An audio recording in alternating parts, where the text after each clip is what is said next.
Esse relato foi contado pelo padre Reginaldo Manzotti. Em uma conversa no Flow, Igor pergunta ao padre se ele já participou de algum exorcismo. Ele responde que sim e que foi uma experiência muito assustadora. Tu já participou de um exorcismo? Já. E perdi. Como é que é isso? Na verdade, eu te falei que cada diocese tem o seu padre exorcista. Mas há muitos casos que a gente atende. E teve outros casos que eu até consegui amenizar a situação. Neste específico que está citando, é que nós estávamos numa adoração do Santíssimo, com a hóstia. Eu estava passando com o ostensório e uma menina fez um soco assim, uma voz. E eu, na hora, porque você tem que ser muito discreto, porque você tem que perceber o que você quer naquele momento. E eu voltei, comecei a rezar e a pessoa começou a ter delírios. Mas eu achei por bem, estava com o ministro, inclusive, o ministro Fernando Pérez. Falei assim, segura ali, leva na capela e nós terminamos a bênção, concluí, fui lá na frente. E fui na capela. Quando eu cheguei na capela, estava essa menina no chão, desfigurada, totalmente. A mãe do lado, a mãe estava do lado. Estou tentando recriar na minha memória. E ela deitada no chão, e eu comecei a rezar. Rapaz, ela era uma menina baixinha, cabelo comprido. Nós estávamos em 4. Nós não segurávamos. Algum psiquiatra, antes de você me julgar, escute psiquiatra. Porque quando a pessoa está em crise epilética ou uma crise psiquiátrica, de crise psicose, fugiu a palavra, um surto psicótico, a pessoa já tem naturalmente uma força sobrenatural. Isso não precisa ser demoníaco. Isso os psiquiatras concordam. Mas ela tinha uma força que ela rodava os 4. Negócio impressionante. E ela começou a me desafiar. Ela começou a dizer... Eu comecei a rezar. E na hora da oração, eu comecei o creio, comecei a Salve Rainha, comecei a rezar as orações e fui para a oração do exorcismo. Naturalmente da minha cabeça. Sem a intenção de... É que flui quando você reza, que é o renunciar e etc. Ela me chamou. Você não é exorcista. Não é exatamente uma oração comum. Por exemplo, eu não a conheço. A gente não fica rezando assim. Então tá no ritual. Era interessante que ela sabia o que era. Sabia. E eu comecei a dar os precatórios. Precatórios são os comandos de renúncia. Rapaz, essa menina, meu Deus, aquilo, ela cuspia, foi uma coisa horrível. A descrição é das piores. Inclusive, o pessoal fugiu. Quem estava próximo ficou muito medo. Tinha gente que estava saindo, era um corredorzinho que tem que passar pelo local. Pessoal, quando eu vi, eu estava sozinho, eu e poucos. Foi quando, conversando, eu percebi do que se tratava. Inclusive, tem vários testemunhos de pessoas que me acompanham até hoje. Fernanda, Cleusa, etc. E eu negociei. Eu disse, realmente, mas isso não foi tão simples como eu estou contando. E eu disse, eu te peço um dia, deixa ela em paz. E ela vai para o exorcista. Deixa ela em paz. E fui rezando. A menina esmoreceu e voltou normal. Liguei para o exorcista, era o padre Jorge na época. Falei, amanhã o senhor tem que atender. Isso era 10h30, 11 horas da noite. E ele atendeu no outro dia e de fato se confirmou um exorcismo. Que durou 1 ano e pouco. Nossa! 1 ano e pouco.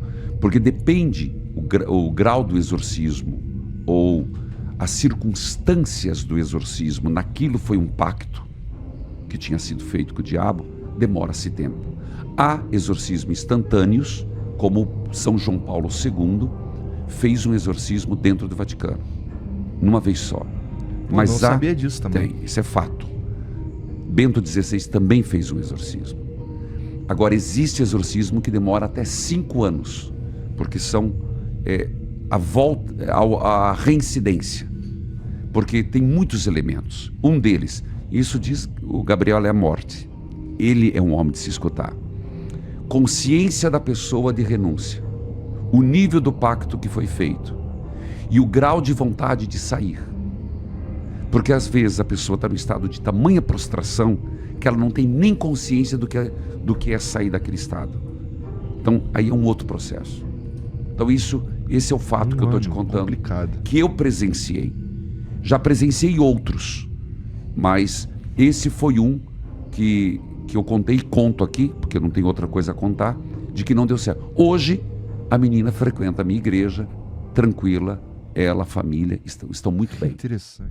Nesse outro relato, Miguel Carlos, que é um necromaquiador, estava no A Deriva Podcast e contou uma história muito assustadora que aconteceu com ele. Para quem não sabe o que é um necromaquiador, é uma pessoa que fica responsável pelas questões estéticas de um defunto. Um rapaz que ele não foi nem por morte violenta, ele tinha HIV e veio a falecer. E nós não fizemos tanta coisa, mas eu me impressionei por ele ser novo. Era muito novo, 20 e poucos anos, 27, 25 anos.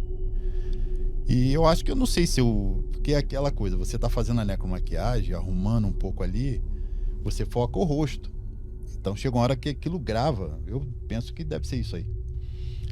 E tá, acabou ali, fui pra casa, tudo normal. E quando eu deitei, que eu relaxei, tá, eu dormi pouco, assim, sabe quando você cochila e dorme um pouquinho? E eu via ele no banheiro da minha casa, embaixo do chuveiro. Caralho. Ali no banheiro mesmo, no banheiro da minha casa. Aham. Aí eu acordei. Então eu falei, caramba, né? Pô, isso é coisa da minha cabeça, tal. Até parei ali, fiz uma oração pra ele, que ele seguisse o caminho dele e tal.